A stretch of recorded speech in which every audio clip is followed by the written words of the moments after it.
الرجيم بسم الله الرحمن الرحيم الحمد لله الذي دل على وجوب وجوده افتقار الممكنات وعلى قدرته وعلمه إحكام المصنوعات المتعالي عن مشابهة الجسمانيات المنزه بجلاله عن مناسبة الناقصات نحمده حمدا يملأ أقطار الأرض والسماوات والصلاة والسلام على نبيه صاحب الآيات والبينات سيدنا ومولانا أبي القاسم محمد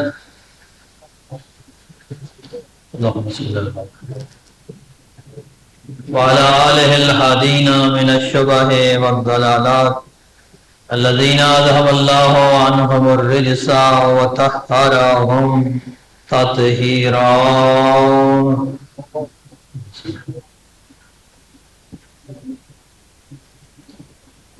والرحمة على محبيهم ومواليهم واللعنة على أعدائهم من يوم عداوتهم إلى يوم الدين ومن يوم الدين إلى أبد الآبدين اما بعد گزشتہ سے پیوستہ جمعہ سورہ مبارکہ توبہ کی کچھ آیات کی تلاوت کی تھی اور اسی حوالے سے کچھ عرائض پیش کیے تھے۔ سورہ مبارکہ توبہ جس کا دوسرا نام سورہ برات بھی ہے، اس کے اور بھی کئی نام ہیں جیسے سورۃ الفاتحہ۔ بعض تفاسیر میں اس کے 10 نام ذکر کیے گئے ہیں، ہر نام کی ایک اپنی خاص مناسبت ہے۔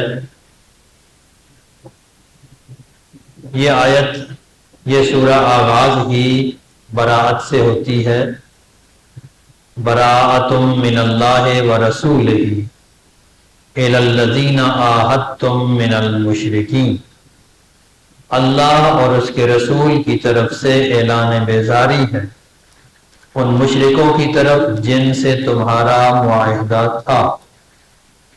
فسیحوا فی الارض 4 اشہر، پس تم لوگ اس ملک میں 4 مہینے چل پھر لو۔ وَاعْلَمُوا أَنَّكُمْ غَيْرُ مُعْجِزِ اللَّهِ، اور جان لو کہ تم اللہ کو عاجز نہیں کر سکتے۔ وَأَنَّ اللَّهَ مُخْزِي الْكَافِرِينَ، اور اللہ کافروں کو رسوا کرنے والا ہے۔ آپ جانتے ہیں کہ صلح حدیبیہ کے موقع پر کفار مکہ کے ساتھ ایک معاہدہ طے پایا تھا مسلمانوں کا۔ اس معاہدے کی مختلف شکوک تھیں، جن میں سے ایک یہ بھی تھی کہ کفار مکہ یا ان کا کوئی حلیف قبیلہ مسلمانوں یا مسلمانوں کے حلیف قبیلے پر حملہ نہیں کرے۔ اس معاہدے کی خلاف ورزی سب سے پہلے خود ان لوگوں کی طرف سے ہی سامنے آئی، جس کے بعد پیغمبر اکرم نے مکہ کا ارادہ کیا تھا۔ فتح مکہ کا واقعہ پیش آیا 8 ہجری میں۔ فتح مکہ کے بعد جنگ حنین پیش آئی، اس میں بھی اللہ نے اپنے حبیب کو اور مسلمانوں کو کامیابی دی۔ 9 ہجری میں جنگ تبوک پیش آئی۔ جنگ تبوک کے دوران اگرچہ اس سے پہلے بھی کچھ لوگ تھے جو بظاہر اسلام کا لبادہ اوڑھے ہوئے تھے، لیکن اندرون خانہ وہ کافروں سے ملے ہوئے تھے۔ تو ان لوگوں نے مدینہ کے اندر ایک الگ مسجد بھی بنا لی تھی، جس کو اللہ نے مسجد زرار کا نام دیا ہے۔ اس کا تذکرہ بھی اسی سورہ میں ہے، وہ آگے انشاءاللہ آئے گا تذکرہ۔ وہاں بیٹھ کر وہ مسلمانوں کے خلاف، پیغمبر اکرم کے خلاف منصوبہ سازی کرتے تھے، سازشیں کرتے تھے، اور پیغمبر کے تمام طریقہ کار اور دستور اور ان کے نقل و حرکت کی اطلاع کفار کو دیتے تھے۔ انہی میں سے کچھ لوگ ایسے تھے کہ جنہوں نے جنگ تبوک سے واپسی کے دوران پیغمبر اکرم کے نعوذ باللہ من ذالک قتل کا ارادہ کیا۔ وہ لوگ آپس میں گفتگو کر رہے تھے کہ فلاں گھاٹی سے جب پیغمبر گزریں گے تو چونکہ تنگ راستہ ہے، پیغمبر کے ساتھ زیادہ لوگ نہیں ہوں گے، اس راستے سے ایک ہی سوار ایک وقت میں گزر سکتا ہے، تو زیادہ سے زیادہ کوئی بندہ ہوگا تو وہ ہوگا جس نے حضور کے سواری کی لگام پکڑی ہوگی، تو ایک دو بندوں سے نپٹنا کوئی مشکل کام نہیں ہوتا۔ لہذا ایسا کرتے ہیں کہ جب اس گھاٹی سے پیغمبر گزریں گے تو ہم ان پر حملہ کر دیں گے۔ اللہ نے اپنے حبیب کو ان کی اس ساری سازش کی خبر دے دی، اور جب ان کی سازش کی خبر دے دی تو اس وقت اس گھاٹی سے گزرتے ہوئے جناب حذیفہ، جنہوں نے پیغمبر اکرم کی ناکہ یا ان کی سواری کی لگام پکڑی ہوئی تھی، ان کو بھی بتا دیا۔ بعض بیچ میں روایات ایسی بھی ہیں کہ بجلی چمکی تھی اور ان کے چہرے بھی جناب حذیفہ کو نظر آ گئے تھے، تو پیغمبر اکرم نے کوئی بات کی جناب حذیفہ سے، تو اس سے وہ لوگ ڈر گئے، انہوں نے یہ سمجھا کہ یہ تو بہت سارے ہیں اور یہ سب مل کے ہمارے اوپر حملہ کر دیں گے، لہذا وہ اس سازش میں کامیاب نہیں ہو سکے۔ ان کے نام بھی پیغمبر نے جناب پیغمبر نے جناب حذیفہ کو بتا دیے تھے، تو اسی لیے جناب حذیفہ کو صاحب سر رسول اللہ کہا جاتا تھا، کہ جن کو اللہ کے رسول نے اپنا رازدار بنایا۔ کچھ لوگ آخری وقت تک جناب حذیفہ سے آ کر پوچھتے تھے کہ کہیں میرا نام بھی اس لسٹ میں تو نہیں ہے۔ تو یہ بھی خیر ایک تاریخ اسلام کا عجیب لطیفہ ہے کہ بظاہر اپنے آپ کو مسلمان کہنے والے یا مسلمانوں کے حامی کہنے والے، مسلمانوں کے اندر بھی ایسے لوگ موجود تھے جو اسلام کے خلاف سازشیں کر رہے تھے۔ اس کا تذکرہ بھی اسی صورت کے اندر بھی ہے، یہ ساری آیات کا تذکرہ آگے انشاءاللہ اس کا ذکر آئے گا کہ ان لوگوں نے کیسے یہ ارادہ کیا۔ جب پیغمبر واپس آئے تو انہوں نے اس مسجد کو جو نام نہاد مسجد تھی اس کو گرا دی، جس کو مسجد ضرار کہا تھا، تو اس کو گرانے کا حکم دے دیا، کیونکہ یہاں مسلمانوں کے خلاف سازشیں ہوتی ہیں۔ اس لیے اس کے بعد آپ نے 9 ہجری میں مکہ کے لوگوں کی طرف ایک پیغام بھیجا اللہ کے حکم سے۔ اس سورہ کی کچھ آیات جنگ تبوک کے بعد نازل ہوئی تھی، کچھ پہلے بھی نازل ہوئی تھی۔ تو یہ جو اعلان برات کے وقت ابتدائی آیات نازل ہوئی تھی، غلبندس آیات ہیں۔ کہا جاتا ہے، مفسرین نے لکھا ہے کہ ان آیات کو جناب ابو بکر کے حوالے کیا گیا کہ وہ جائیں حج کے موقع پر اس کا اعلان کر۔ لیکن جب یہ قافلہ حجیوں کا مدینہ سے روانہ ہو گیا مکہ کی طرف، تو اس وقت وحی نازل ہوئی، جناب جبرائیل یہ حکم لے کر آئے کہ اللہ کے حبیب، اللہ یہ حکم دے رہا ہے کہ یہ جو پیغام ہے، یہ پیغام یا تم خود پہنچا سکتے ہو یا وہ ہستی پہنچا سکتی ہے کہ جو تم ہی میں سے ہے۔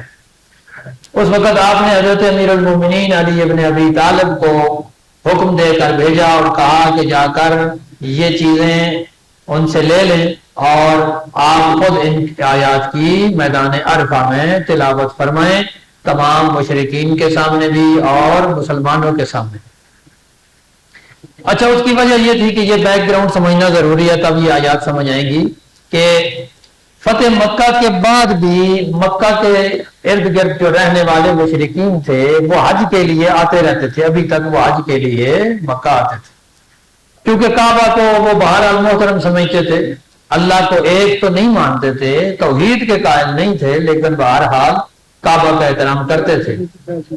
بچی میری بیمار، دعا کریں۔ پروردگار عالم اس مومن کی بچی کو صدقہ شہداء کربلا کا شفاء کامل و عاجل عطا۔ صلوات پڑھیں۔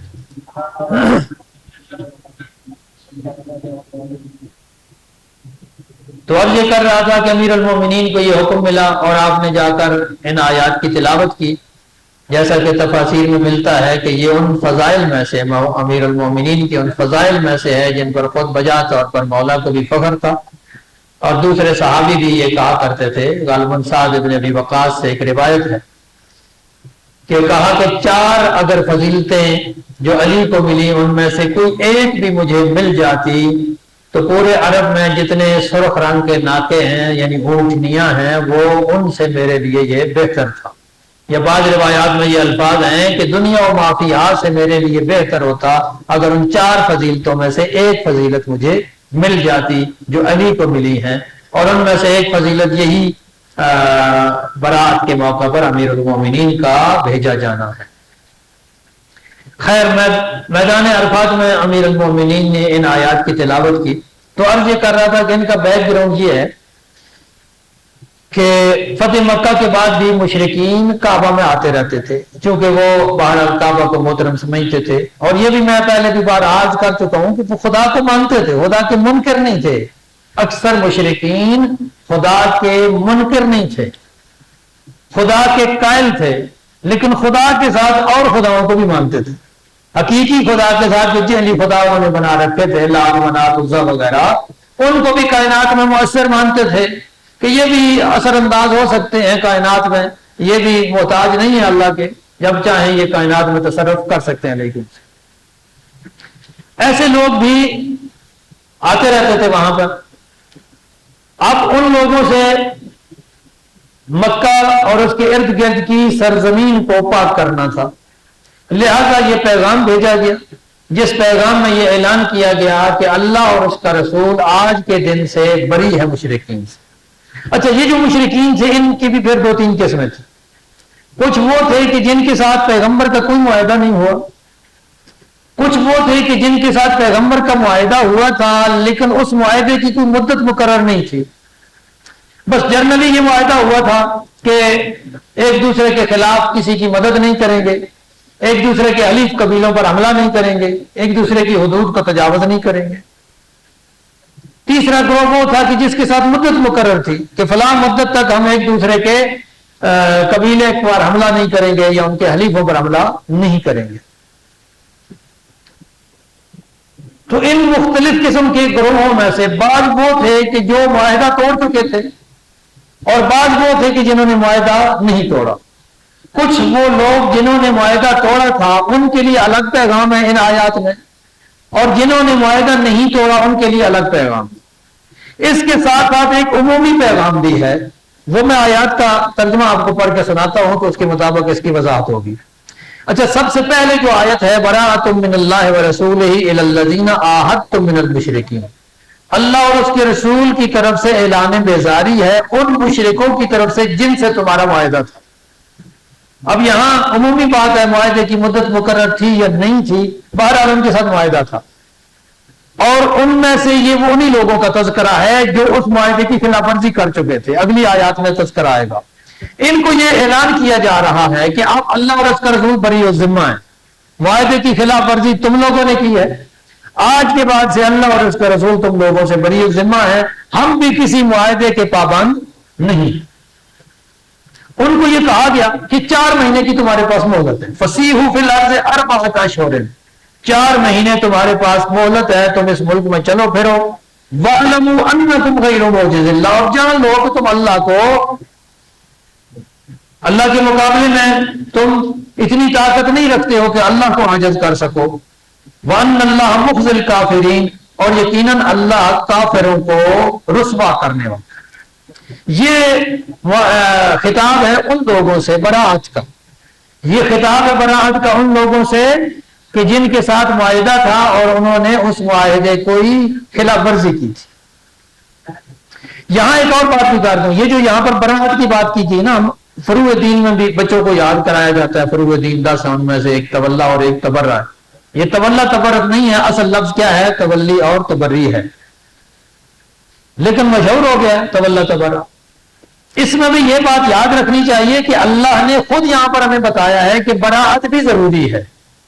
جس طرح اللہ اور اس کے رسول سے اور مومنوں سے محبت رکھنا ضروری ہے, تو اللہ اور اس کے رسول اور اہل بیت کے دشمنوں سے براءت اختیار کرنا بھی ضروری ہے. یہ بھی دین کا حصہ ہے, اس لیے براءت ضروری ہے. اور شاید میں نے پہلے بھی عرض کیا ہو, ہمارا تو کلمہ ہی اسی پر قائم ہے. کیا فرمایا کلمے میں, لا الہ الا اللہ, پہلے براءت ہے, کوئی خدا نہیں, اللہ کے علاوہ کوئی خدا نہیں ہے، پہلے تبرہ ہے، پہلے برا آتا ہے، پھر الا اللہ، مودت کی بات پھر آتی ہے۔ لہذا اگر کوئی کہے کہ ہمیں تو جی سب سے محبت ہے، ہم تو سب کے دوست ہیں، سب کے ساتھ اچھے ہیں، صلح کل ہیں، تو اسلام کی نظر میں ایسی صلح کل کی کوئی گنجائش نہیں ہے۔ دشمنوں کے ساتھ جو اسلام کے راستے میں روڑے اٹکاتے ہیں ان کے ساتھ کوئی صلح کی گنجائش نہیں ہے۔ جو دشمنی نہیں کرتے، اگر وہ کافر بھی ہیں، مشرکین بھی ہیں، ان کے ساتھ معاہدے کی پابندی کی جانی چاہیے، جیسا کہ اگلی آیات میں تذکرہ ہوگا۔ اس کے بعد ذکر کیا گیا کہ وَأَذَانٌ مِّنَ اللَّهِ وَرَسُولِهِ إِلَى النَّاسِ يَوْمَ الْحَجِّ الْأَكْبَرِ، اللہ اور اس کے رسول کی طرف سے حج اکبر کے دن لوگوں کے لیے اعلان ہے۔ اذان ہے یعنی اعلان ہے، اذان نام ہی کیا ہے؟ اعلان کا ہے۔ یہ جو نماز سے پہلے اذان دی جاتی ہے یہ کس لیے ہے؟ یہ اعلان کیا جاتا ہے کہ نماز کا وقت داخل ہو چکا ہے۔ تو چونکہ وہاں پر یہ اعلان حضرت امیر المومنین علی ابن ابی طالب نے فرمایا تھا، لہذا امیر المومنین کے ناموں میں سے ایک نام اذان بھی ہے۔ یہ نام جو اذان ہے نا، یہ امیر المومنین کے ناموں میں سے ایک نام بھی ہے۔ خود فرماتے ہیں انا المؤذن فی الدنیا والآخرہ، میں دنیا میں بھی اذان دینے والا ہوں اور آخرت میں بھی اذان دینے والا ہوں۔ اس اذان سے مراد صرف وہ نماز والی اذان نہیں ہے، اس اذان سے مراد یہ اعلان کرنا ہے کہ اللہ اور اس کے رسول کو شرک پسند نہیں ہے، اور دوسری بات کہ اب وہ شرک کو مکہ کے اندر کعبہ کے قریب مشرکین کو برداشت نہیں کر سکتے۔ تو اللہ اور اس کے رسول کی طرف سے یہ اعلان ہے یوم الحج الاکبر، حج اکبر کے دن۔ حج اکبر کے بارے میں بھی بعض لوگوں کو سوال پیش آتا رہتا ہے، جی حج اکبر کون سا ہے؟ کچھ لوگ کہتے ہیں اگر جمعہ کا دن آ جائے تو حج اکبر ہوتا ہے۔ میرے خیال میں یہ غلط فہمی ہے، چونکہ عربوں میں عمرہ کو بھی حج کہا جاتا تھا، اور یہ جو حج مخصوص سیزن میں ہوتا ہے اس کو بھی حج کہتے ہیں، تو پہچان کے لیے اس کو حج اکبر کہا جاتا تھا۔ دوسرے اقوال بھی ہوں گے، جو مشہور ہے وہ میں عرض کر رہا ہوں کہ پہچان کے لیے یہ جو مخصوص ذی الحج کے ایام میں کیا جاتا ہے اس کو حج اکبر کہتے ہیں، اور جو باقی ایام میں عمرہ کیا جاتا ہے، عمرہ مفردہ، اس کو کہتے ہیں حج اصغر۔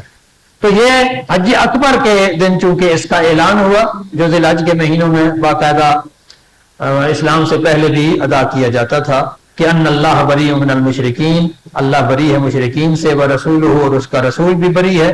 فَإِن تُبْتُمْ، اگر تم توبہ کر لو شرک سے، فَهُوَ خَيْرٌ لَكُمْ، تو یہ تمہارے لیے بہتر۔ وَإِن تَوَلَّيْتُمْ، اگر تم منہ پھیر لو تو فَاعْلَمُوا أَنَّكُمْ غَيْرُ مُعْجِزِ اللَّهِ، پس جان لو کہ تم اللہ کو عاجز نہیں کر سکتے۔ وَبَشِّرِ الَّذِينَ كَفَرُوا بِعَذَابٍ عَلِيمٍ، پھر فرمایا کہ خبر دے دو ان لوگوں کو جو کافر ہیں عذاب علیم کی، کہ ان کے لیے دردناک عذاب ہے۔ إِلَّا الَّذِينَ عَاهَدتُّمْ، اب یہ اس گروہ کا تذکرہ ہو رہا ہے جن کے ساتھ معاہدہ ہوا اور اس معاہدے کی انہوں نے پابندی کی، اس معاہدے کی خلاف ورزی نہیں۔ إِلَّا الَّذِينَ عَاهَدتُّم مِّنَ الْمُشْرِكِينَ، جن مشرکین سے تمہارا معاہدہ تھا پھر انہوں نے تمہارے ساتھ کوئی قصور نہیں کیا، ثُمَّ لَمْ يَنْقُصُوكُمْ شَيْئًا، پھر انہوں نے اس معاہدے کا کوئی حصہ توڑا نہیں ہے، معاہدے کی خلاف ورزی نہیں کی، وَلَمْ يُظَاهِرُوا عَلَيْكُمْ أَحَدًا، اور تمہارے خلاف کسی کی مدد بھی نہیں کی۔ بعض اوقات یہ بھی ہوتا ہے نا، کئی دفعہ بظاہر معاہدے پہ لوگ قائم رہتے ہیں لیکن دشمنوں کی مدد کر دیتے ہیں، مخالفین کی مدد کر دیتے ہیں، تو وہاں پہ کہا گیا کہ وَلَمْ يُظَاهِرُوا عَلَيْكُمْ أَحَدًا، کسی کی مدد بھی نہیں کی۔ فَأَتِمُّوا إِلَيْهِمْ عَهْدَهُمْ، ان کے ساتھ عہد پورا کر لو۔ میں نے عرض کیا تھا نا کہ کچھ لوگ تھے کہ جن کے ساتھ معاہدے کی مدت مقرر تھی، اگر جن کے ساتھ مدت مقرر تھی انہوں نے معاہدے کی خلاف ورزی نہ کی، ان کو بھی یہ کہا جا رہا ہے کہ جب تک معاہدے کی مدت تھی، مثلا سال تھی، 2 سال تھی، تب تک تو ہمارا معاہدہ باقی ہے، لیکن اس کے بعد آج جو سن لو کہ یہ معاہدہ ختم ہے، اب ہم تمہیں مکہ میں نہیں گھسنے دیں گے، یہ اعلان گویا کیا جا رہا ہے۔ معاہدے کے باوجود بتایا جا رہا ہے کہ یہ معاہدہ مکمل ہونے دے، اس کے بعد مکہ میں تمہیں نہیں گھسنے دیں گے۔ البتہ جن لوگوں کے ساتھ مدت طے نہیں تھی، جیسے کہ وہ اہل بحرین کا تذکرہ ہے، دومت الجندل کے علاقے کے لوگوں کا تذکرہ ہے، تو ان کے ساتھ ایک عمومی معاہدہ تھا کہ جب تک وہ خلاف ورزی نہیں کریں گے اس معاہدے کی، اس وقت تک پیغمبر کی طرف سے مسلمانوں کی طرف سے بھی ان پر کوئی حملہ نہیں ہوگا۔ تو اس وقت ان لوگوں کے خلاف بھی پیغمبر اکرم جب تک زندہ رہے ان لوگوں کے خلاف کوئی کاروائی نہیں ہوئی، کیونکہ ان کے ساتھ معاہدہ ہی اس قسم کا تھا۔ تو یہاں ان کا ذکر ہو رہا ہے کہ فاطموا الیہم عہدہم الی مدۃ ان اللہ یحب المتقین، یقیناً اللہ تقوی رکھنے والوں سے محبت کرتا ہے۔ فَإِذَا انْسَلَخَ الْأَشْهُرُ الْحُرُمُ، 4 مہینوں کی مہلت دے دی ہے۔ اچھا اب ایک تو 4 مہینے وہ بڑے مشہور 4 مہینے ہیں نا کہ جن میں جنگ حرام تھی، محرم، صفر، ذی الحجہ اور غالباً چوتھا رجب تھا، یہ الگ الگ ہے، رجب ان سے الگ ہے۔ لیکن یہاں جن 4 مہینوں کا تذکرہ ہے یہ مسلسل 4 مہینے ہیں، یعنی جب اعلان کیا جا رہا تھا کہ آج کے بعد سے 4 مہینے تمہارے ساتھ ہمارا معاہدہ ہے کہ 4 مہینوں تک ہمیں تمہیں کچھ نہیں کہیں گے، ان 4 مہینوں کے اندر توبہ کر لو، اسلام قبول کر لو، مسلمانوں کی طرف آ جاؤ تو پھر معاملات ختم ہو جائیں گے۔ اگر اس کے باوجود تم اپنے شرک پر باقی رہے تو پھر 4 مہینے جب ختم ہو جائیں گے فَإِذَا انْسَلَخَ الْأَشْهُرُ الْحُرُمُ فَاقْتُلُوا الْمُشْرِكِينَ، پھر جنگ کرو تم مشرکین سے، حیث وجدتموہم، جہاں تمہیں ملے ان کو قتل کرو، وَخُذُوهُمْ، ان کو پکڑ لو، گرفتار کر لو، وَاحْصُرُوهُمْ، ان کا گھیرا کرو، مار نہیں کر سکتے، گرفتار نہیں کر سکتے تو ان کا محاصرہ کر لو، ان کی بائیکاٹ کرو اس طریقے سے معاشی کہ پھر وہ کھلے عام چل پھر نہ سکیں زمین میں سے۔ وَقْعُدُوا لَهُمْ كُلَّ مَرْصَدٍ، ہر جگہ ان کی گھاٹ میں بیٹھ جاؤ۔ فَإِن تَابُوا، اگر توبہ کر لیں، وَأَقَامُوا الصَّلَاةَ، اور نماز کو بھی قائم کریں، وَآتَوُا الزَّكَاةَ، اور زکوٰۃ ادا کریں، فَخَلُّوا سَبِيلَهُمْ، پھر ان کا راستہ کھول دیا جائے گا، ان کے پابندی ختم کی جائے گی، ان کے محاصرے ختم کر دی جائیں گے۔ ان اللہ غفور الرحیم، یقیناً اللہ معاف کرنے والا ہے اور رحمت والا بھی ہے۔ اچھا یہ آیات جاری ہیں، اس کا آگے بھی تسلسل ہے، انشاءاللہ پھر اس پہ گزارش کریں گے۔ دیکھیے یہ جو قرآن مجید کی آیات ہوتی ہیں ان کا تعلق صرف ماضی سے نہیں ہوتا، اپنے حال کو بھی ان سے سمجھنا بڑا ضروری ہوتا ہے۔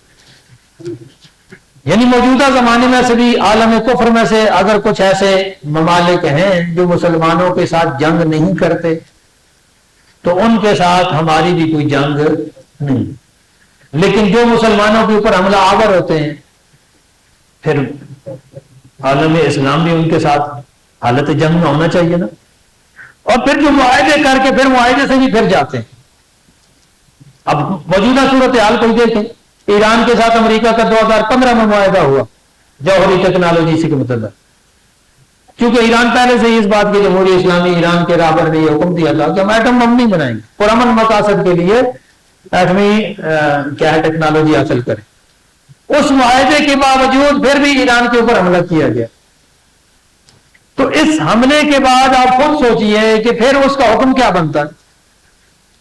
پھر ان کے ساتھ امن معاہدے کرنے چاہیے مسلمانوں کو یا ان کا مقابلہ کرنا چاہیے؟ کاش کہ مسلمان قرآن کو صرف رٹے کی حد تک نہ رکھیں، کاش کہ مسلمان اس کے پیغام کو سمجھ سکے۔ آج بھی لوگ، بہت سارے لوگ حج پہ پہنچے ہوئے ہیں، حج کرنے گئے ہوئے ہیں، کعبہ کا طواف بھی کریں گے، لبیک اللہم لبیک کا نعرہ بھی لگائیں گے، ہوتا ہے نا اسی طرح؟ لبیک اللہم لبیک کا نعرہ وہاں لگانے کا کیا فائدہ ہے جب امریکہ کے ساتھ آپ کی دوستی ہے، اللہ کے دشمنوں کے ساتھ آپ کی دوستی ہے، تو پھر لبیک اللہم لبیک کا کیا مطلب ہے؟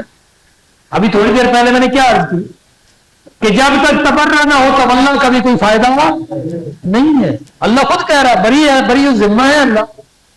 تو جن لوگوں نے معاہدے کر کے پھر توڑ دیے، پھر مسلمان ممالک ان کے ساتھ کیوں معاہدوں میں بندھے ہوئے ہیں؟ اگر یہ سارے مسلمان ممالک ان معاہدوں کو توڑ دیں، ختم کر دیں ان کو کہ آپ لوگوں نے معاہدے کو توڑا ہے، پہل تم نے کی، ہم نے نہیں کی۔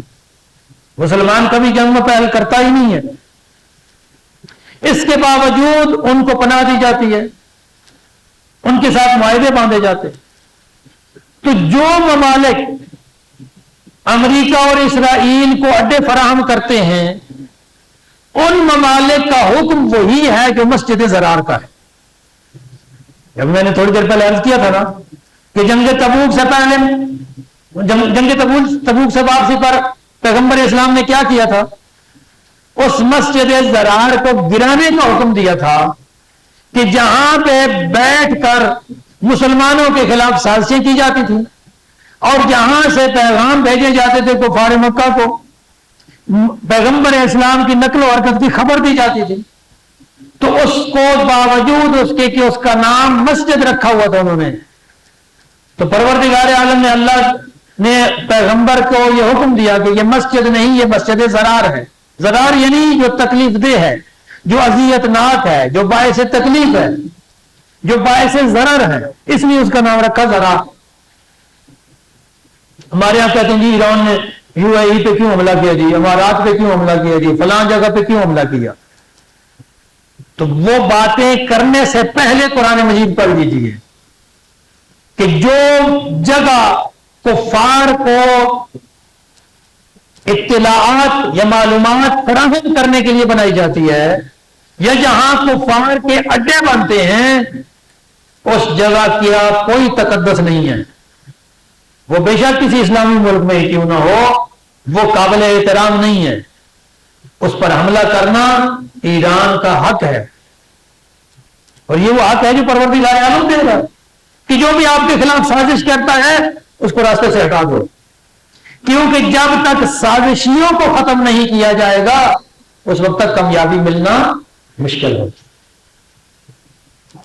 ہم تاریخ میں پڑھتے ہیں، ہمارے نوجوان سکولوں میں پڑھتے ہوں گے کہ ٹیپو سلطان کے ساتھ کیا ہوا جب انگریزوں کے خلاف جنگ لڑ رہا تھا ٹیپو سلطان، تو کس وجہ سے اسے ناکامی ہوئی؟ بظاہر اس لیے کہ اس کے اندر غدار تھے، اس کے ملک کے اندر غدار تھے جو اس کے ساتھ جا کے ملک کے دشمنوں کے ساتھ۔ صلوات پڑھ لیجیے بابا۔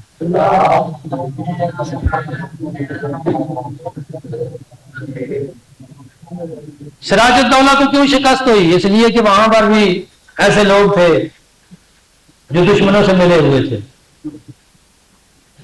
تو ان واقعات سے ہمیں سبق سیکھنا چاہیے۔ اگر ہمارے اپنے اندر غدار موجود ہوں گے تو پھر کامیابی ملنا ممکن نہیں ہے۔ کامیابی کبھی ملے گی جب اپنے ملک کے اندر موجود غداروں کو ختم کیا جائے، تبھی عالم اسلام کو کامیابی ملے گی۔ اور اس وقت ملت ایران عالمی سامراج کے مقابلے میں جس طرح ڈٹ کے کھڑی ہے اور جس عظیم الشان طریقے سے راہبر شہید نے اپنی قربانی پیش کی ہے، آج تمام ملت اسلامیہ کا یہ فریضہ ہے کہ وہ ایران کے کاندھے کے ساتھ کاندھا ملا کے کھڑے ہوں، ان کے ساتھ اپنی یکجہتی کا اظہار کریں، ان کے ساتھ اپنے اتحاد کا اعلان کریں۔ اگر حکمران نہیں کرتے تو کم از کم عوام اپنا فریضہ ضرور ادا کریں۔ اسی حوالے سے 13 جون کو انشاءاللہ العزیز راہبر شہید کی شہادت کے حوالے سے ایک عظیم الشان شہید امت کانفرنس لاہور میں منعقد ہو رہی ہے، مینار پاکستان۔ اب یہ کانفرنس ہمارا امتحان ہے۔ کس لحاظ سے امتحان ہے؟ وہ یہ امتحان نہیں کہ ہمیں کوئی اسلحہ اٹھانا ہے، کوئی یہ امتحان نہیں کہ ہمیں گولیاں کھانی ہیں، گولیاں نہیں کھانی، صرف گرمی کا مقابلہ کرنا ہے، صرف اپنی مصروفیات کو چھوڑ کر گھروں سے نکلنے کی کوشش کرنی ہے، صرف جیب سے کرایہ لگا کر لاہور تک پہنچنا ہے، یہ ہمارا کام ہے۔ ہم نے یہی مالی جہاد کرنا ہے، اس سے بڑا بھی فی الحال کوئی جہاد آپ سے نہیں مانگا جا رہا۔ نہ آپ کو بندوق کا سامنا کرنے کا وقت کہا جا رہا ہے، نہ آپ کو بم دھماکوں کا سامنا کرنے کا کہا جا رہا ہے، نہ میزائلوں کا سامنا کرنے کا کہا، صرف اور صرف یہ کہا جا رہا ہے کہ میدان میں نکلیں اور اپنی یکجہتی کا اظہار کریں، شہید کو خراج تحسین پیش کریں اور اپنا فریضہ ادا کریں۔ تو انشاءاللہ العزیز ہمارا اور آپ کا وعدہ 13 جون مینار پاکستان، اس حوالے سے ملت کے تمام لوگ جو آپ لوگ یہاں پہ موجود ہیں ان لوگوں تک یہ اطلاع پہنچائیں جو موجود نہیں ہے۔ ہر فرد، ہر گھر سے، اگر گھر کے تمام افراد نہیں جا سکتے تو ہم کم از کم ہر گھر سے 2 افراد ضرور جانے چاہیے اور اپنی جیب سے پیسہ لگا کے جانا چاہیے۔ جو مخیر حضرات ہیں وہ اس سے زیادہ کر سکتے ہیں، وہ کچھ گاڑیوں کا انتظام کر سکتے ہیں، کچھ لوگوں کے جانے کی ٹرانسپورٹیشن کا انتظام کر سکتے ہیں۔ ابھی یہ وقت آپ کے مالی جہاد کا بھی اور آپ کے جانی جہاد کا بھی۔ اس حوالے سے ہم یہ امید کرتے ہیں کہ انشاءاللہ العزیز یہ پروگرام عظیم الشان ہوگا اور سب لوگ اس میں شرکت فرمائیں گے۔ آخر میں ایک اور بات کرنی ہے، ابھی حال ہی میں یونیورسٹی آف چکوال میں ایک پروگرام ہوا ہے کہ جس میں اسرائیل کا جھنڈا دوسرے ممالک کے جھنڈوں کے ساتھ لہرایا گیا.